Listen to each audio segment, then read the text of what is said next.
Hey guys, today let us discuss about async scope. So here we have the core module, right? So we could see the async scope in the scopes menu. So I have created a simple application. Okay. So this is the HTTP listener which is listening on 8081 port, and I'm printing the payload. Okay. Whatever I'm sending with this postman, and you see I have declared a counter variable with the value 10. Okay. So here I have used this async scope. You can ignore this for the time being because this will be handled by the mule for itself. Okay. Now I'm writing the file into a location, into a folder where it was created on desktop with name archive, and this is the file naming convention I was using. Okay. And after that I am sending the payload, the same payload to the external HTTP listener. For example, let's assume that way. Okay, and this is the flow which is listening on to this request. Okay, I'll show you this little later. And you see, I have declared one more variable with the same name where the counter value is 100. Now you see here, based upon the response we get. So you see here, attributes dot status code is what I have put. So you put a logger here and keep it empty so that you'll get all the attributes or payload information from this thing. Then you'll understand that we can capture the status code from the attributes section. Okay. So attributes dot status code is equal to 200. That means we have got success response from this HTTP listener. Okay, that I have configured in this flow. So when it is success, what I'm doing, I have simply kept a logger like success response, and after that you see here I'm simply printing the payload. So, and you see if it is not success, we are printing this processing of payload got failed, but this is out of scope. We will be not going to see this thing. Okay, but just like that I have kept there. And in the async scope at the end I have configured a static logger like end of async scope. Okay, and you see here I'll be passing an XML payload. Okay, so that I have converted to JSON.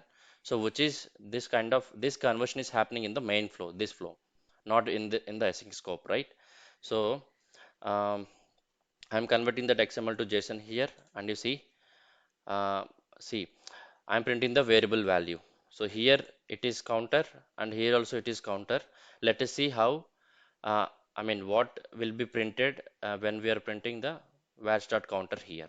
Okay, and you see at the last I have kept processing of PO has been finished in the main flow. So this is the main flow, right? It's not like this is a main flow and this is subflow, but just for differentiating, I have kept this as a main flow, and this we can call as async scope. Okay, so PO in the sense purchase order. Okay, now I'll show you what I configured in this flow. So this is a very simple one. I'm getting the payload from this async scope, and what I'm doing, I am extracting the purchase order number from the XML file this way. Okay, so and you see I'm printing the same thing here. So I'm setting the payload, I'm extracting the purchase order number from the XML file, and I'm printing the. So here I'm constructing a JSON payload, right, with one key and one value. So that is what I'm printing in this logger, from this logger. Okay, so as soon as the control comes here, it goes here and comes back with the status 200 as a status code. Okay, so this is what the application is. Now I'll tell you about the async scope. You see here, this async scope is something which will be executed in parallel with the main flow, or with the flow where it is enclosed in. So this portion and this whole thing, the rest of the thing, they'll be executed in parallel actually, and there is no relationship between this particular async scope and the execution of this thing. So it gets the inputs from this portion, and what will happen from here on, it is like this will be an independent flow, though it is inside this main flow, and the rest is separate flow. So, okay, so that is what we call as async nature. So this will be executed irrespective of what happens in the main flow. Okay, so that is what it is, like just like fire and forget. So it will be simply giving some inputs to this, and that's it. Will be continuing, or this mule will be continuing the execution of the rest of the flow in parallel. And one thing is that we'll see the observations how the variable and the payload and the error propagation happens from this async scope to the main flow. Okay, so now this application is up and running. Okay, I have the simple payload, simple XML payload. Okay, so uh, I'm copying this. Okay, now I'll be sending this as an input to our HTTP listener. Okay, so here you see the path is async. That is what I have configured here, and it is listening on 8081 port. You see here, yeah, this one. Clicking on cancel. Now to this we are sending the request. Okay, so and the application type is XML, right? So that is why I have changed it to XML. So click on send. Go to console. See, initially we were printing the payload as is, right? So that is the because of that first logger, we could see the input file in the console. The second step is I'm setting a variable with value 10. So we'll be obviously not seeing that in the console unless until we print it. Now you see here, see variable value 10. That is here. Here variable value is what I'm printing, right? So you see that this got executed, and you see processing of the PO has been finished in the main flow. Okay, that means this got executed. Okay, before something from this async scope got executed. Okay, this this is the main flow is done with its job. Okay, so processing of the PO has been finished, and before that we are printing the variable value in this logger. Okay, so that is what we could see. So what you observed, so here the variable value is 10. So that is what you could see here, right? Variable value as 10. So that means, and you see after this thing, you could see that this particular thing is getting executed. You see here, um, see purchase order number. That is what I'm setting as a payload here, right? Purchase order number. I'm getting the purchase order number from the input XML file. Okay. So you see, this is what I have set here, and very next to that, I'm printing the same thing. That is this one, this.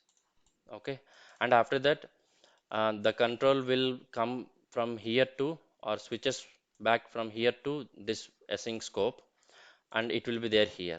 Okay, so here I'm setting the variable as 100, and you see if the status code from this HTTP request call, if the response from the listener or this flow is success, then it will send a 200 response code.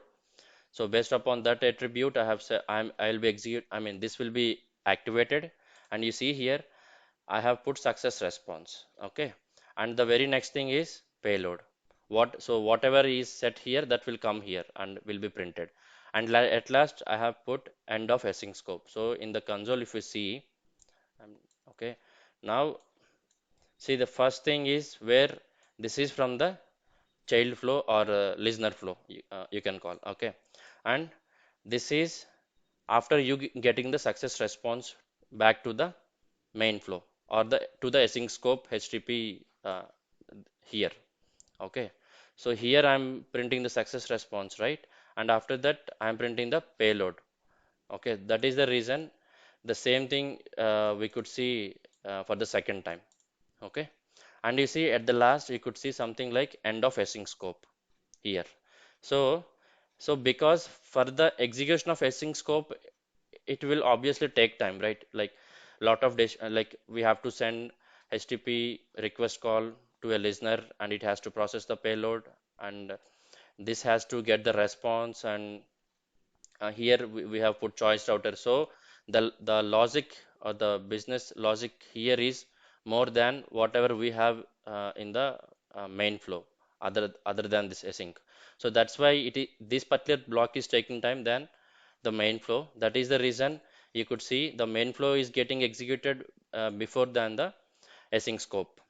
Okay, so so as you observe here, okay, let me clear this thing. So here I'm writing the file, right? Uh, in this archive folder. Now you see, we have executed this at, okay, let me send one more request so that we'll understand. Now that time is 1:46, right? So let me send the same request once again. Click on send. Now you see it got executed perfectly end to end.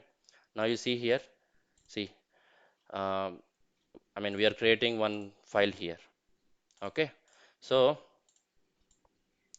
so you see, this is like we are just writing the input file as is actually. So this is nothing but in real time, sometimes you may need to take the backup of the file, okay, as soon as you receive from the sender, so that uh, it is backed up at your end. And for example, maybe at some times we can reprocess them if any failure is there in the main flow or in the flow wherever this file propagates to. Okay. And so here the requirement is to take the backup and to send the same copy of the file to the external system and get, and that's it. So this will happen independently, and this main flow will execute it in its own way, okay, as per the configuration we have set here. Now you see here, always the variable value is 10 only, though we have set this it as I mean, though we have set in the async scope uh, the value as 100, right? Okay, still it is taking the initial value only, so that way. And also you see, always though I am printing the, okay, here I'm only printing the variable, but it's like if this payload is coming here, this will throw error, right? For surely, if whatever the payload that is there, that is nothing but this uh, the payload which we are getting from this async flow. So if this is coming to this transform message, definitely it will throw an error. Okay, okay, because it's not in an XML structure or something like that. Okay, so that means it is very clear that the variable that you declare here, or even you modify the existing variable within the async scope, okay, that will those changes will not be seen in the main flow. Whether you do the changes to the variable or whether you do the changes to payload, those changes will not be available to the main flow. That is one thing. Okay. And for example, if you are going to get some error here, let me put some, let me raise an error. Okay, here I'll put this here so that it makes sense. So yeah, anyway, this will not be executed. This will not be shown in the console now, because here itself will be getting some error. So I'll put something like result as 10 by 0. Okay, this will result into an error, right? For surely. Now you'll observe that the main flow will be like, it will be executed successfully. Uh, it will work fine still, though though we see some issue within the async flow. Okay, clear this. Now click on I mean, I'm sending the same request again and again. Okay, so you see here, this is the input payload, and you see variable value is 10. Okay, and processing of the PO has been finished in the main flow. Okay, and also we got success response, right? 200. So ideally we would have been getting some other status because error has happened. So, but still we got success response because this this particular thing, I mean, the main flow will not bother about this thing. I mean, whether it is resulting into success or failure, just ignore these lines. Okay. Yeah. So whether this scope is resulting into success or failure, this main flow will not be bothered about that. It is like, this is altogether a separate flow execution. That's it. There is no visibility for this thing, for the main flow. Okay. The variables, the payloads, and even the error control will not be shifted from this async scope to the main flow. So this is all about async scope in Mule 4, and I hope you like it. Okay, and before I finish this thing, let me show you how what I did in the transform message. So I am taking an XML file which has some attributes, like if you see here, purchase order is the main element, okay, parent, okay, for everything, and it has purchase order number and order date as attributes. And here you see address, we have two address elements, and again address has one more attribute called as type for both the addresses, and the same way for items as well. We have items, okay, and inside that we have two items which are having part number as attribute, okay, attributes, okay. So this is what I have done. I just made I just made sure that I'm separating that attributes as a key value pair in the JSON. So you see here I'm fetching this value, okay, that is purchase order number, order date. Here I have put order date, okay, and you see type also I have separated and populating as a key value pair in the JSON, and also the same scenario with for the part number as well. So this is what I have done, okay, and so that is the reason we could see JSON in the response. So this translation or this transforming of the actual message I'm doing in the main flow here. So this is what I have kept here. So you see here converting XML to JSON by mapping attributes in XML to separate key value pairs in JSON. So this is what this will be doing and responding as a updated payload or output response, something like that. Okay. So and also you see here, uh, let me also explain about this particular expression what I have put for the right thing. Okay. So you see here, let me duplicate this. Okay, and just copy paste this here. So you see here, this is the path, right? This is the path where you could see something on the desktop, right? This is the path. Okay, so and after that, this is the hard coded value PO underscore, because that is a purchase order.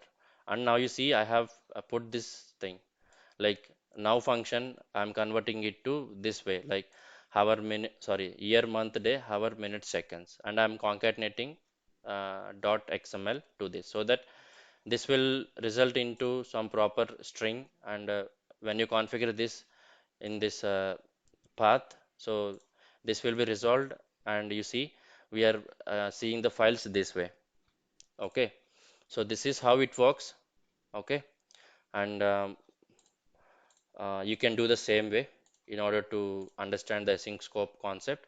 And I hope you like this video. If you like it, please subscribe to it. I'll be actively creating more videos in the coming days. Thank you very much.